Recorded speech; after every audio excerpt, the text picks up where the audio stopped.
Do you have any suggestions for things what you wanted to call it? I don't know. Yeah.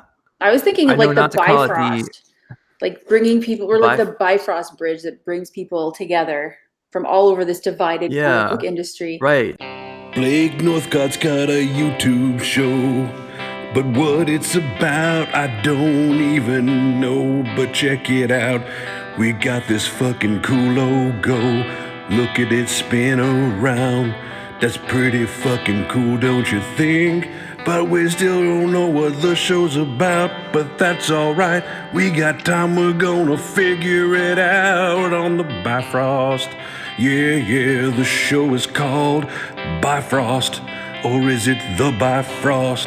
Or maybe the Bifrost Show. I'm not quite sure why it's even called Bifrost, but it's Bifrost.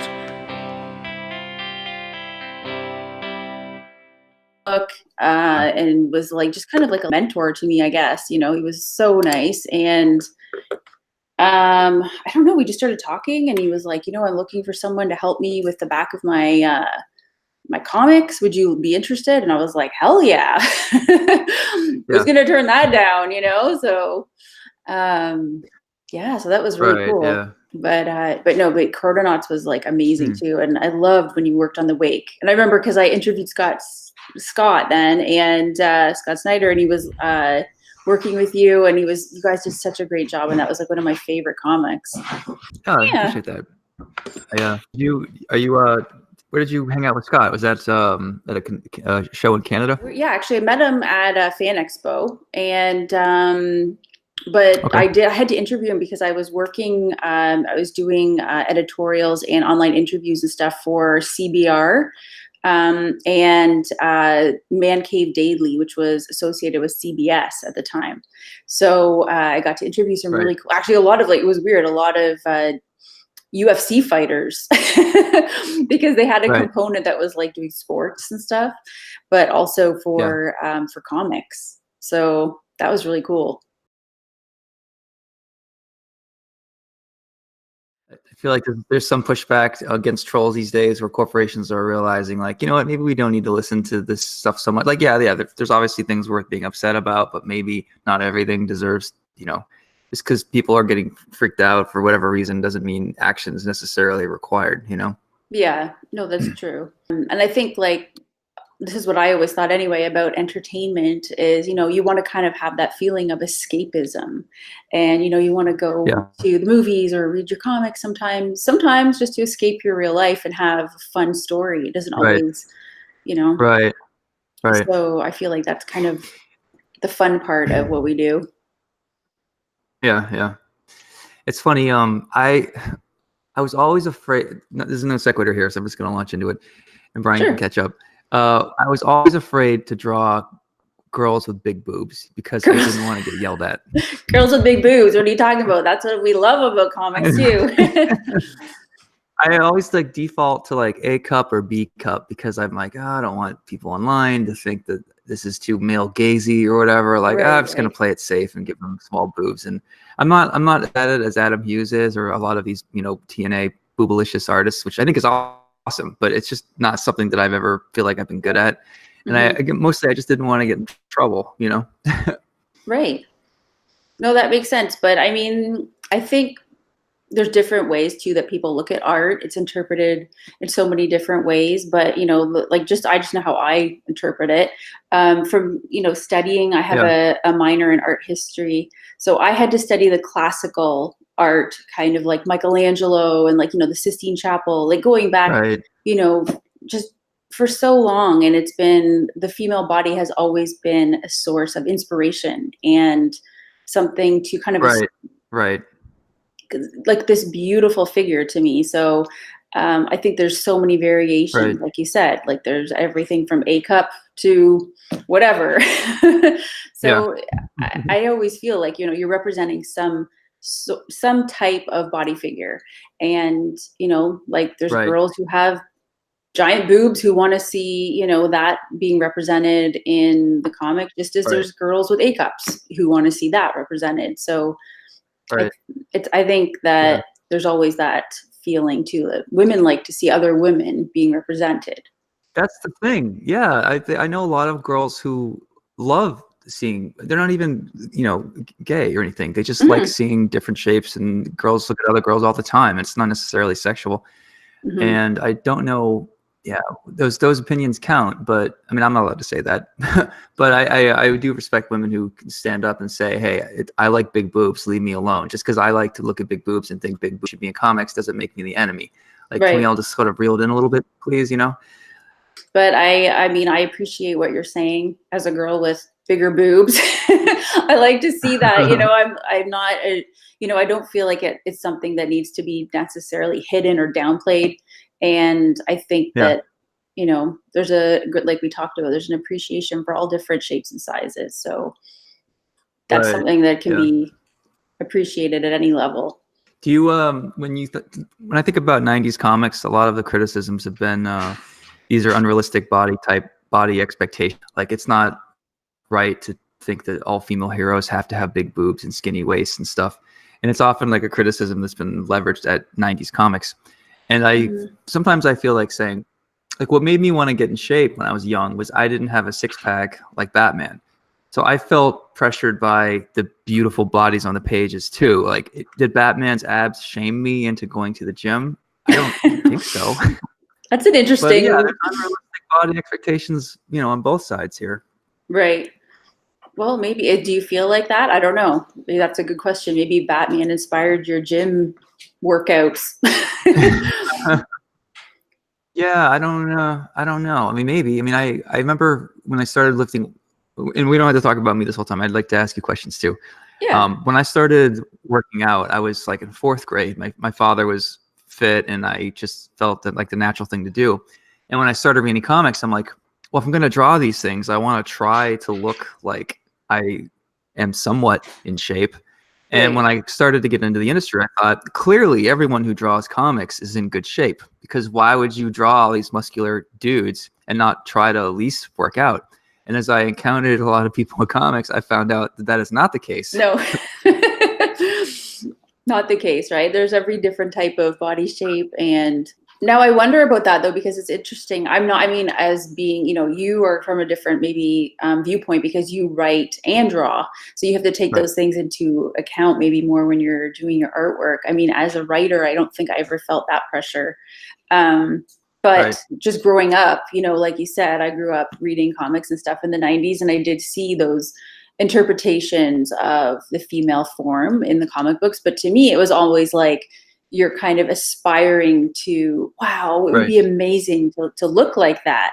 Or to have those type, you kind of think of them as super beings, because that's one of the elements that goes for me, was to aspire to look, a certain way. And yeah, totally. It's a fantasy. Yeah. I mean, not everyone looks like Batman. Not everyone can. It takes a lot of work but it's just a fantasy. And I don't understand when that fantasy became offensive to some people. I guess if that's the only type of body you see in comics, then that begins to be, people take issue with that, which is why it's nice to see, diverse body types and A cup, B cup, C cup, as you were saying. And you should get on to San Diego Comic-Con or whatever. Oh yeah, San Diego. Have you been attention to all the press releases? I have. I've seen some of them popping up, going like, oh my gosh, you forget how much goes on this weekend with San Diego. So I feel kind of like a little bit of FOMO too. Like, when you see all this going on, you kind of feel like, oh, I'm missing out on this big adventure. But like, after going through a whole ordeal of being there, I saw Adam Hughes was posting a little bit about he was getting sick, and I was like, oh yeah, I forgot that goes along with it too, right? So, but all the Marvel announcements have just been kind of blowing me away. Each one, I was like, what is all of this about? So, what did you think about the big announcements for the weekend so far? Yeah, I mean, it's crazy. There's like, I think 500 something announcements on average at San Diego Comic-Con from publishers, video game companies. I think that's generally what we're looking at. So yeah, to be I used to have sort of a fear of missing out, but I look at it now and I just think, oh my God, it looks exhausting. Like, I would love to snap my fingers and be there, but I'm going to get a hotel and lose sleep. And, as nice as it would be to see, you and Adam Hughes, I think my face would be melting slowly by the end of it. I agree. Are there any things that were announced? Yeah, Sorry, go well, ahead. I was thinking about just like the MCU, I guess, like all the movies that they were Yeah. announcing over the next little while. And that's the other thing I know when I talk to industry people, there's a lot of critique of San Diego too, with it being so focused, overly focused on, you know, the Yeah. movies and the entertainment and not as much comics anymore. So when I Yeah. went anyway, our booth, the Aspen booth where I was stationed sort of was facing DC. So it was Yeah. crazy because they were just trotting out, you know, like every new celebrity for every movie. It was crazy. Like felt like you were in Hollywood for the day, you know, not as much as being in a Right. comic kind of environment. So anyway, Yeah. but yeah, just seeing the releases they're talking about coming up kind of blew my mind. You know, it's a lot to take in. Like there's, I think, Right. how many more movies in the next couple of years?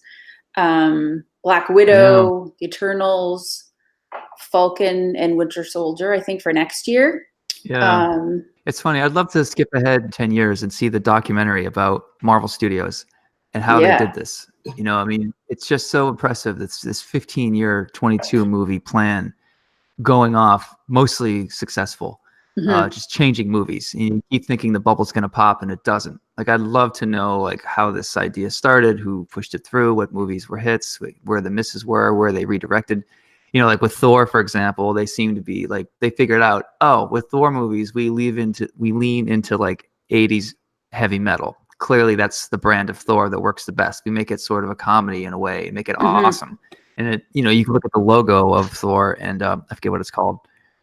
But yeah, it looks like they have the brand Ragnarok? absolutely on there. That one, yeah. So when Ragnarok came out, I think they discovered the secret formula, and now that it's Love and Thunder, I think is the next one. Like I it looks think like that's they're what it was. doing that even more. Well, yeah, definitely. It looks interesting, and having you know, it going similar to, I guess, what they did in the comics with Jane, kind of taking over the mantle there. That's going to be so interesting. The person who can like envision the next, like you said, all of these movies coming together has to have their eye on the ball for sure. Like, I'm not sure how you would map that out. The way it looks is they finished the big concert that they've been building up to was Endgame, right? Using all the A characters and then B and then C characters, and getting them all into one big thing. But I feel like now they're changing course a bit, which may be great, where they're focusing on more of the B characters and more of the less known type stuff, and going that. I mean, obviously Thor, everyone knows Thor, but I don't know why it took so long for Black Widow to get a movie. When everyone was all proud of Wonder Woman, which I did enjoy, I was like, why didn't Black Widow get a movie years before Wonder Woman did? I just feel like that was such a big missed opportunity, you know? Yeah, she's always been a very interesting character too. But I think they had that movie that came out with Jennifer Lawrence. What the heck is the name of it? Oh my gosh. It's supposed to be like her take, I guess, on the Black Widow type of backstory. And I think that maybe they kind of felt like, oh, people are going to be burnt out after seeing that. Like they might not also feel like they want to go and see the Black Widow. It's called, sorry, I forgot. It's called Red Sparrow. So when Red Sparrow came out, I was like, this is such a take on the Black Widow story. Like, whoa. And I don't know if that's part of the reason. I always felt like a secret love, not secret love, but like a kind of kinship with, you know, the characters that they had centered around like Sokovia. Because for me, that's always like the Slovakian equivalent that they kind of have in that, you know, that universe. So I was always thinking it'd be really, because now they finally released, they're going to have Wanda's Vision. And I was like, oh my gosh, finally, they're going to like get into this backstory with like the mythology and everything. I thought that would be really cool. It's funny because like my family there, I don't think they even really follow the movies. So I thought it would be hilarious to show them, you know, the end of the movie where it's like, okay, this is where basically they drop Sokovia like out of the sky and it like just disintegrates. But yeah, it looks like there's going to be a lot of great stuff coming up. So do you have that excited you more than anything else? What are your top three?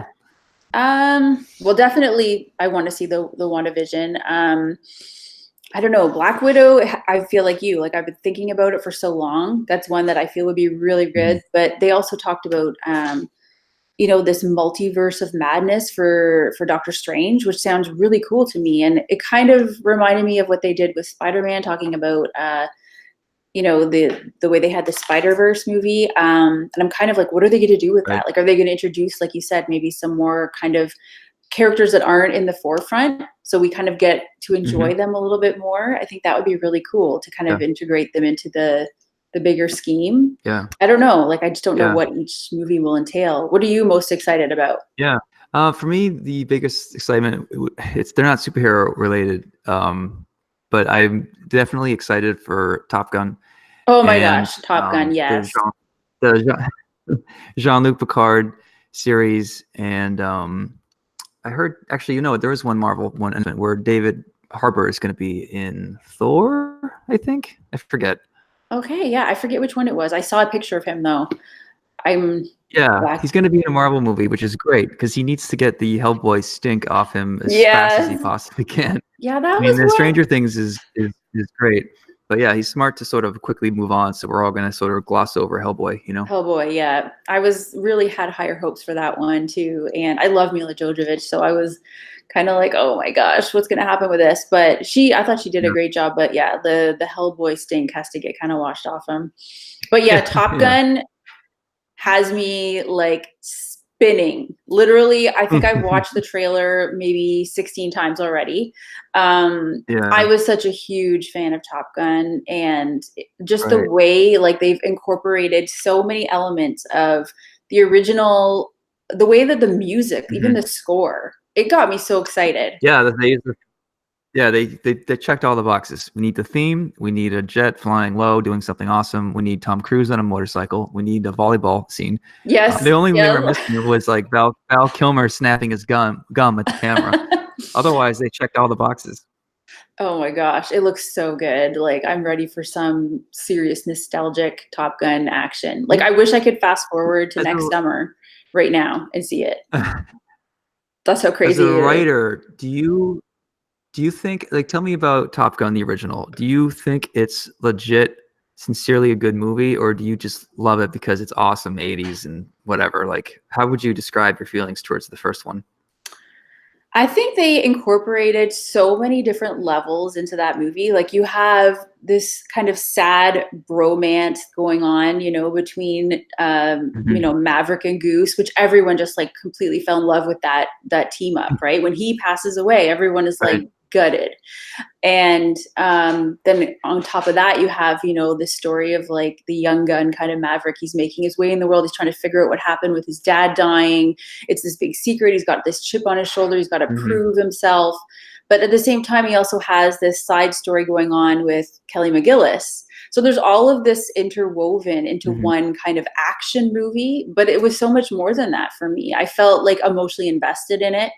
And like you said too, there was a bunch of like the action sequence, like the volleyball, like guys really, I think, probably looked up to a lot of the figures in this movie. And girls just gravitated towards it. And girls, yeah, like it was, I mean, it was just hot on so many levels, right? And I don't know, I just love that movie. I'm a huge Top Gun, but I'm a huge like Tom Cruise fan. So yeah, no, I mean too. Like I don't say what you want about Tom Cruise. I think the guy can bring it almost every time. You know, I don't know what he's like behind the scenes. I hope I meet him one day. I probably won't, but I mean, he does his own stunts. He's obviously a sharp business person. He can make the corny Jerry Maguire lines work. So yeah, I think it's awesome. No, I think you're right. He can kind of bring it to a lot of different levels, and we've seen with what he's done with Mission Impossible movies. I mean, I talk a lot about, you know, 007 and how much I love kind of like spy genre and all that, but the way that he's really taken on the entirety of the Mission Impossible movies has just blown me away. That part of it. I'm not talking about anything about him personally with the whole, you know, Scientology and all of that.